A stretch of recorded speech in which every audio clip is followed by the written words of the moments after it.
Snippins, what are you doing back there? I'm struggling. It's like you're a substitute teacher and you've invited one of the young kids over to your bedroom. You're Mrs. Robinsoning them, right? Here's to No. you, Whipper Robinson. Snippins loves you more than she can. The law will allow her to.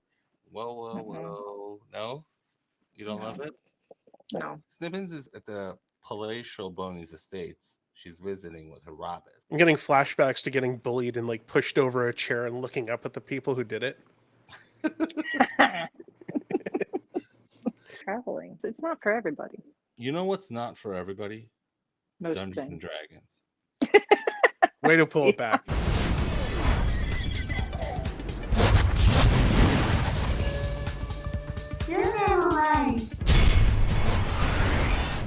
So I'm here with Snippins, Microwave Bowinus, or Precious Boo Boo, and today we're talking Dungeons and Dragons with friends who love to give each other the business. Snippins, how much research did you do on the Dungeons and Dragons topic?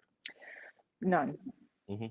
I know because you're at Boney's Estates. Yeah. I did ask you earlier today, did you at least watch one YouTube video about D&D, and what did you say to me? I have not. You have not. Mm-hmm. Precious Boo Boo, you have had years of D&D experience, I would imagine, because you're a dork. I actually was a late bloomer in D&D. I tried it once in high school, and it just like didn't like get its hooks in me. And then I played so many games for so many years, and all my friends were all so miserable. And we said, "Why do we keep doing this to ourselves?" And I said, So "Why don't we just play?" What other Huh? games are you referring to? Well, like video games. Oh, video games. Okay. But you play video games and they're always unfinished, or you have to deal with idiots or cheaters, and there's like a million reasons why it sucks. It's like the hell is other people, but with games.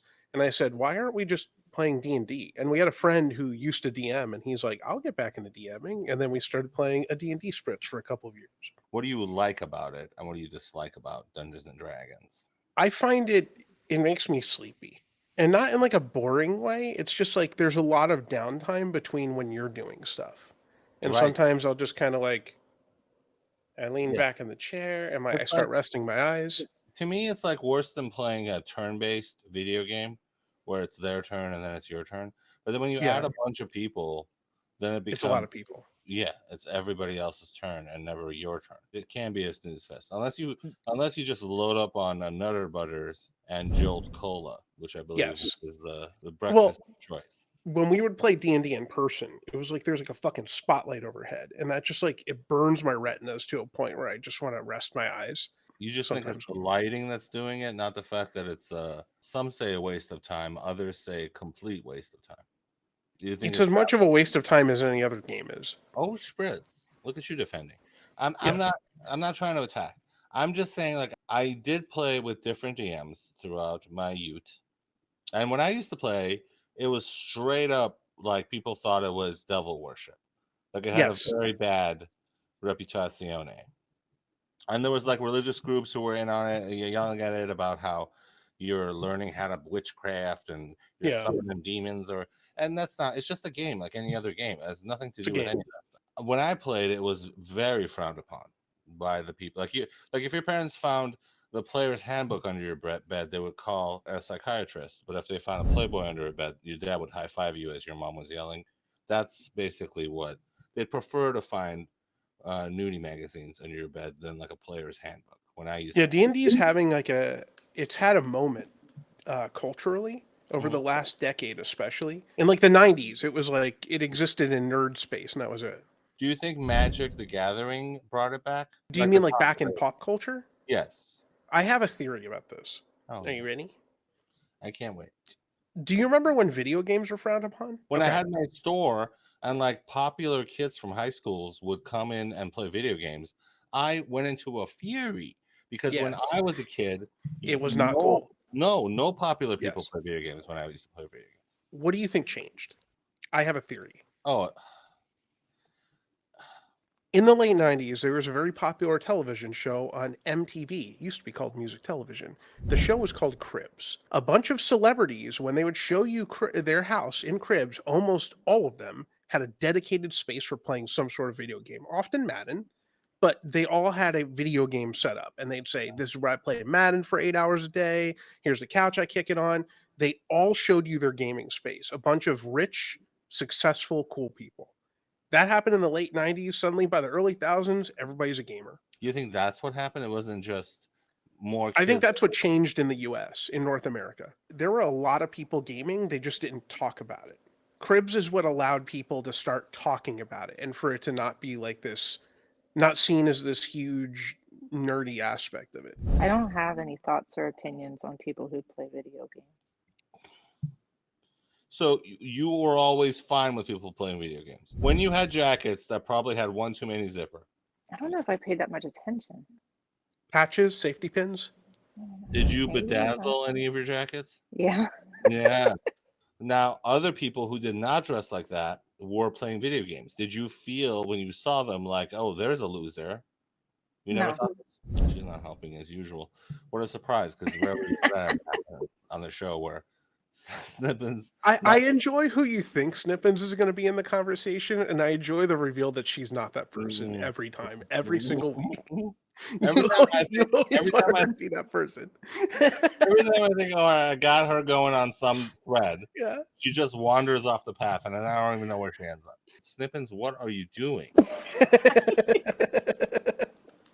My back hurts. This You're is hurting why. your Snippins. Just turn sideways and lay on the pillow. There was definitely a period of my life where I thought, sure, I play video games, but at least I'm not playing D&D. Was the way that I Right. looked at it. That's what I'm saying. Yes. There's Yeah. hierarchies of nerddom. Now, with D&D specifically, people from all kinds of echelons, if you will, of nerddom can play D&D. And it wasn't like that. Yeah. Well, and also, like, I feel like tabletop in general has boomed. So, Mhm. like, you have a lot of people who are not just playing D&D. Like, you have there's a D&D offshoot where people just said, the rules suck, let's just fix them. And then they made Pathfinder. Well, because also, I think what happened, I don't know when it was, but I think people were mad about this. Like, was it Wizards of the Coast or whoever makes D&D? Yeah, made like a Wizard. thing where they wanted to like not allow people to change their. Oh, well, game. this is pretty recent. The Oh. Wizards thing happened, like, I would say in this year, if not tail end of 2020. People are mad, right, about this. I They were don't know. very upset Yeah. because it basically, like, another big aspect about D&D is there's like a whole kind of like DIY or like custom market of like people who are making their own stuff that's not Wizards. I think people make pretty decent money off of that. It seemed like, at least from what was being leaked of these changes, that they were like, basically Wizards was going to either find a way to shut that down or find a way to like rake on that. I haven't read up on this since it happened, since Wizards was like, oh God, we're sorry, and they kind of backtracked on the whole thing. But Did they backtrack because there was a giant backlash, and that was right around when the D&D Dungeons and Dragons movie came out. So people were talking about like, what's that going to? by the way, what a spritz that movie is. I Did don't you know. watch it? Maybe I just wasn't in the mood or something for it. You because didn't like it? I thought it was very. I'm going to say something that's probably going to enrage you. I felt it was. It was very marvelly. No, I felt it was childish. I got Xena Warrior Princess vibes from it. Yeah, it was a little goofball. Like, you know what I thought? I don't just mean goofball. I mean, and I'm gonna do it again when it's gonna make you mad. Cheap. I don't think it looked cheap. Do you mean like the writing and like the? I think just the way they interacted with each other and like the story itself. I kind of wanted more Okay. spritz, and I got Can I- less spritz. Can I counter? I can't wait. How dare you? No, I'm kidding. I'm kidding. No. What I thought they did it very well is I Go on. actually thought it captured a D&D game. I know that sounds weird, but like the goofiness about it, like the silliness that happens throughout the movie, that like there's certain things that are written in that, in my opinion, come off as if the writers are trying to convey this person failed on this dice roll and now they're dealing with that. You know, like that leads to plucky mishap or whatever. I thought they did a good job of capturing the tone of your average D&D session, like kind of goofy, kind of lighthearted, trying to get into the more serious stuff and lean in, but ultimately it's people sitting around a table laughing at each other. But that's the part that is hard for me because it's like tonal changes, like the bumbling fighting thing. If you're gonna do that, then you can't do this as a serious. We're in real danger. So Jeopardy Right. creates drama and hooking people in, right? What I didn't like about the D&D movie was that Jeopardy kept getting like ripped out from underneath me. Like there was no real stakes, which is kind of what you need in order for The evil wizards are going to take over the world. Ugh. Yes. That old chestnut. Snippets, you're slowly just leaving the frame now. I How get do you comfortable. how are you enjoying I've Casa de gained Bone. 10 yeah, pounds. Casa de Bones? I've gained 10 pounds. Yeah, we can't stop eating. We ate so many things. What'd you eat? Everything. Nutter butters? So many things. No, you can't only eat Nutter Butter. You can only eat Nutter Butters at a D&D game. I just told you that. I've never seen them I've never even seen them at a store. Like I don't even know where they're purchased. I don't know, Bonus. I don't know, Bonus. Snippins. Mhm. What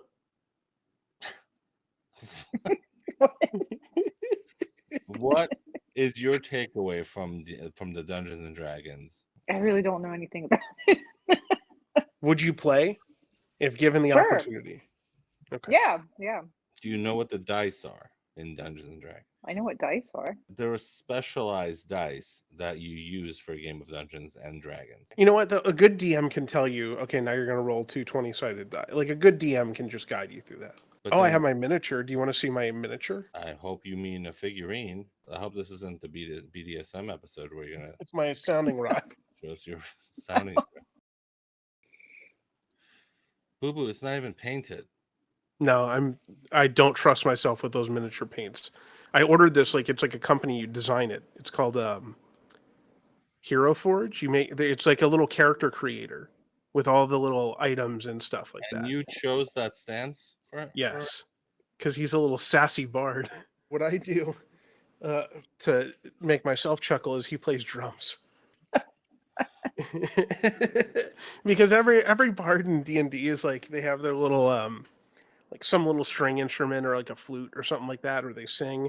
I thought, wouldn't it be funny if he has like a drum that he just kind of raps on? Well, that's because all those instruments play melodies. Yes. Drums do Yeah. not. I also toyed with the idea of my bard's performance being prop comedy. Come on, you know that's great. You know that's great. Try to tell me that's not great. Like he has to stop to inspire people. He opens up a little trunk and he pulls out like some goofy mask that he puts on and tells a hacky joke for. God, that's so good. You know it. Dude, it's roses, Ramon. So you're saying that your bard in Dungeons and Dragons Uh-huh. is basically Carrot Top of bards. Yes. Well, no, he plays a drum, but I played with the idea of him essentially being Carrot Top or Gallagher. If he literally had to smash watermelons Uh-huh. for his spells. Yeah, I mean, I think the cool kids will be really down with this conversation. D&D's great. And the human element of it is the thing that might be great and might also suck. And Well, because just that's make what sure. people don't know. It's just it's different from game to game. You have no way of And really... if it sucks, get out. Get out. Well, like even like there's games you play even with the people you usually play with that just the game wasn't that good that time. But Yeah. that doesn't. Well, sure, yeah. there might be bad sessions, but if overall you've done a couple of sessions and it sucks or you're getting some some off vibes, get out. Get out. Snippins, what are you doing back there? I am struggling. This is hard. What?